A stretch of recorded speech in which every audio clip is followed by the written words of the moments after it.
Hi friends, Geethanjali ചാനലിലേക്ക് എല്ലാവർക്കും സ്വാഗതം. ഇന്നൊരു തനി നാടൻ ചമ്മന്തിയാണ്, പോഷക സമൃദ്ധമായിട്ടുള്ള നെല്ലിക്കയും കൊണ്ടൊരു ചമ്മന്തി. അത് നമുക്ക് എങ്ങനെ ഉണ്ടാക്കണേന്ന് നോക്കാം. അതിലേക്ക് വേണ്ടത് പ്രധാനമായിട്ട് നെല്ലിക്കയാണ്. നെല്ലിക്കയുടെ ഗുണമൊക്കെ എല്ലാവർക്കും അറിയാലോ. പിന്നെ നാളികേരം, കറിവേപ്പില, മുളക്, ഇവിടെ ഉണ്ടായ കാന്താരി മുളക് കേട്ടോ, ഉള്ളി, ഉപ്പ്, ഇതാണ് വേണ്ടത്. അപ്പൊ നമുക്കിത് അരച്ചിട്ട് വരാം. നമുക്കപ്പോൾ അമ്മിയും അരയ്ക്കാം കേട്ടോ. ചമ്മന്തിയൊക്കെ അമ്മിയിൽ അരയ്ക്കണത് ഒരു പ്രത്യേക ടേസ്റ്റ് തന്നെയാണ്. മിക്സിയിലും അരയ്ക്കാം.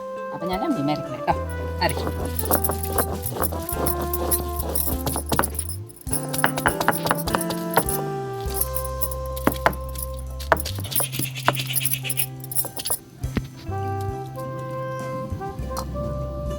ഔഷധ ഗുണമുള്ള നെല്ലിക്ക ചമ്മന്തി റെഡി ആയിട്ടുണ്ട്.